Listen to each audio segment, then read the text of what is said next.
The most anticipated matchup of Wildcard Weekend. Justin Herbert's 6-seeded Chargers will travel to Foxborough to take on the 2-seeded Drake Maye-led New England Patriots. Sunday Night Football, primetime on Wildcard Weekend. It does not get any bigger than this. The media is treating this like a 50-50 game, but honestly, I could not disagree anymore. I will take the New England Patriots in this matchup 10 out of 10 times. Let's start by setting the stage for this game, and by the stage, I mean the weather, and it is going to be freezing cold, 30-degree weather, and right now in this moment, it is scheduled to rain, and for New England, this shouldn't be a problem. They practice in the cold every single day, but considering that the Chargers have played in a domed stadium for more than half of their games this year, the following context I'm going to provide is going to make this even more concerning. Dome teams playing in away games of under 30-degree weather, those teams are 1-14 all time. The cold won't eliminate LA's talent, but it will create a massive mismatch. But that's not even the biggest mismatch in this game. That would be the Chargers offensive line, which is completely depleted this year. They rank 32nd in pass protection and 31st in run efficiency. The fact that they are even in the playoffs is blowing my mind. They lost 2 Pro Bowl tackles in Rashawn Slater and Joe All earlier in the season. If the Chargers were to win this playoff game, they would have the worst offensive line ever recorded in PFF's history. And I'm not saying that the Patriots are some amazing pass rush defense, because they're just simply not. They only rank 26th in sacks this season, but that number doesn't mean anywhere as much, considering that their biggest defensive impact player is coming back. Milton Williams. Chargers know the name because you're going to hear it a lot on Sunday. He collapses pockets and he disrupts quarterbacks, and he knows exactly what playoff pressure looks like, because last season he had 2 sacks in the Super Bowl against Patrick Mahomes. That is not regular season fluff. He is a game-changing, playoff-proven player. And speaking of changing this postseason, we have to mention what happened last year with the Chargers offense versus the Patriots defense. I'm quite aware that last season the Chargers absolutely pummeled this Patriots team 40-7, and McConkey went for almost 100 yards and 2 touchdowns. So this is not me at all pretending as if that game didn't happen, but more so me acknowledging the fact that it is completely different in the changes that have been made for this year's matchup. And here's one of the keys to the game, so do not miss this. In one of Mike Vrabel's opening press conferences, he said the word cat coverage. Hopefully we can just play cat coverage. Like, you got that cat, I got this cat, and we can go to work. So you get this cat, you get that cat. And this philosophy is as simple as it gets. Man coverage matchups all across the board. And we've seen flashes of it all season, but we haven't seen it to the extent that everybody expected. And I just wonder,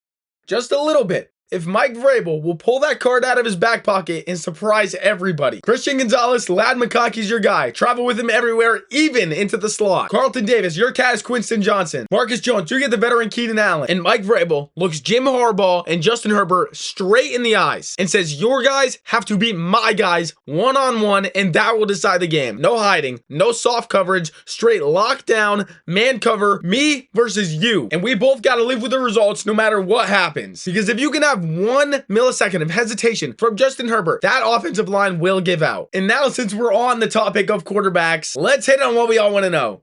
Drake Maye versus Justin Herbert. Starting with Jay Herbo, whom I love, by the way, but here in New England, we do not look at your regular season statistics. We only care what you can do in the postseason. With that being said, Justin Herbert has never won a game in his playoff career, and his interception to touchdown ratio is 4 interceptions to only 2 touchdowns. And we can't ignore the fact that he blew a 27-0 lead to the Jacksonville Jaguars. Well, he was young. He has a new coach now. They're a different team. And that might be true, but last year with his new staff and everything, he got blown out by CJ Stroud and threw 4 interceptions in a playoff loss. Now transitioning to Drake Maye, and to be fair, he has never played in a playoff game. And yes, it is impossible to tell how Drake Maye will actually play this Sunday, but evaluating his primetime games is the closest thing we can get to high-stakes playoff caliber football. And he's 4-0. He has never lost, including a signature primetime win against, at the time, undefeated Buffalo Bills against Josh Allen in Buffalo. I've watched every single game of Drake Maye's career, and not one time have I seen the moment be too big for him. He is always calm, cool, and collected. And when adversity hits this weekend, because it will for both teams inevitably, when it is freezing cold, the lights are shining bright, and the clock hits the 4th quarter on Sunday night, I am pushing all of my chips on Drake